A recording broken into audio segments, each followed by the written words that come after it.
Olá! Hoje a gente vai desvendar um conceito contábil super importante, o teste de recuperabilidade de ativos, que muita gente conhece pelo nome em inglês, teste de impairment. Para começar, vamos pensar numa situação bem prática. O que acontece quando uma máquina, um prédio ou até uma marca registrada no balanço de uma empresa, na verdade vale muito menos do que o número que está ali no papel? Isso, olha, não é só teoria não. É uma situação com consequências financeiras bem reais, tanto para os investidores quanto para a própria empresa. E o problema é que isso vai muito além de um simples ajuste de números. É sobre ter uma visão clara do verdadeiro valor e da saúde de um negócio. É uma questão de transparência e de confiança no mercado. Bom, para a gente entender como a contabilidade lida com essa distorção, vamos seguir um roteiro. Primeiro, a gente vê o problema e a solução. Depois, quando é hora de testar, como se calcula o valor real, como se reconhece a perda e, por fim, como tudo isso se aplica não só a um ativo, mas a um grupo de ativos. Então, vamos lá?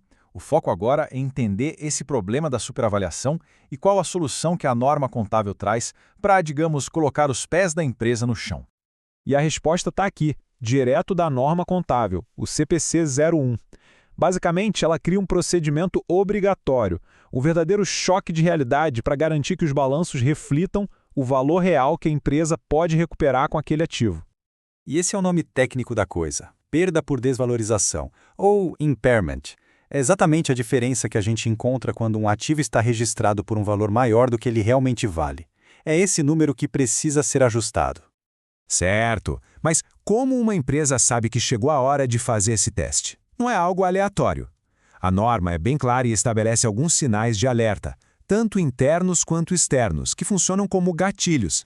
Olha só, a norma lista vários desses sinais. Por exemplo, do lado de fora da empresa, pode ser uma queda brusca no valor de mercado daquele tipo de ativo. Já do lado de dentro, pode ser um equipamento que ficou obsoleto ou quebrou. Se algum desses indicadores aparecer, pronto, o teste se torna obrigatório.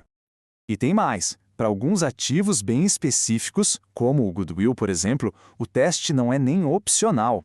Ele tem que ser feito todo ano. É uma exigência. Isso garante uma vigilância constante sobre aqueles ativos que são, por natureza, mais subjetivos.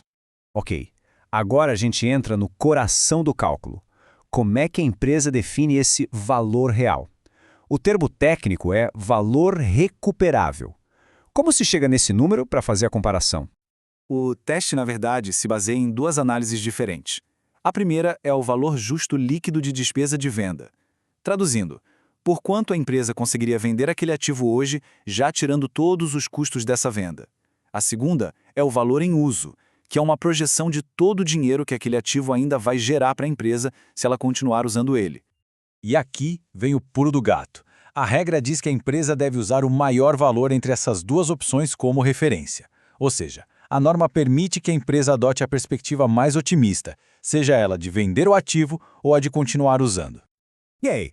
Se depois de todos esses cálculos ficar provado que o valor contábil do ativo é maior que o seu valor recuperável, o que acontece? Quais são as consequências? Vamos a um exemplo bem simples para a coisa ficar clara. Imagina um ativo que está lá no balanço por R$1.000, só que o valor recuperável dele, ou seja, o maior valor entre vender e usar, é de apenas R$700. A diferença, que nesse caso é de R$300, é o que a gente chama de perda por desvalorização. É esse valor que vai ser registrado.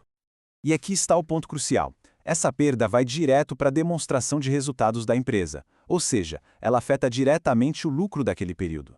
O impacto é imediato e todo mundo que lê o balanço consegue ver. Mas e quando um ativo não gera caixa sozinho? Pensa numa única máquina numa linha de produção inteira. Ela sozinha não gera receita. É aí que o conceito precisa ir um pouco além do ativo individual. Às vezes, não dá para testar um ativo isoladamente. Nesses casos, a gente precisa olhar para o menor grupo de ativos que juntos conseguem gerar caixa de forma independente. Esse grupo é chamado de unidade geradora de caixa. E esse exemplo que vem da própria norma é perfeito. Uma mineradora tem uma ferrovia particular. Sozinha, a ferrovia não gera dinheiro, ela só tem valor como parte da operação da mina. Então, o teste tem que ser feito na mina como um todo, como uma única unidade. E esse teste em grupo é fundamental para ativos abstratos como o goodwill. O goodwill é aquele valor a mais que se paga numa aquisição, pela marca, pelos clientes. Ele não gera caixa sozinho. então ele precisa ser testado junto com a unidade de negócio que ele está ajudando. E quando uma perda é identificada em uma unidade inteira, a norma define uma ordem para fazer o ajuste. Primeiro, a redução é feita no goodwill. Ele é o primeiro a absorver o impacto. Depois, se ainda sobrar perda, ela é dividida proporcionalmente entre os outros ativos do grupo. Então, para a gente fechar, os pontos mais importantes para guardar são esses. No fundo, tudo se resume a garantir que a contabilidade seja um espelho fiel da realidade econômica da empresa. E isso nos deixa com uma reflexão final. A desvalorização de ativos não é apenas um exercício contábil. Ela é, na verdade, um reflexo direto da dinâmica do mercado, da inovação e da competição que vemos no mundo real. É um retrato da velocidade com que as coisas mudam.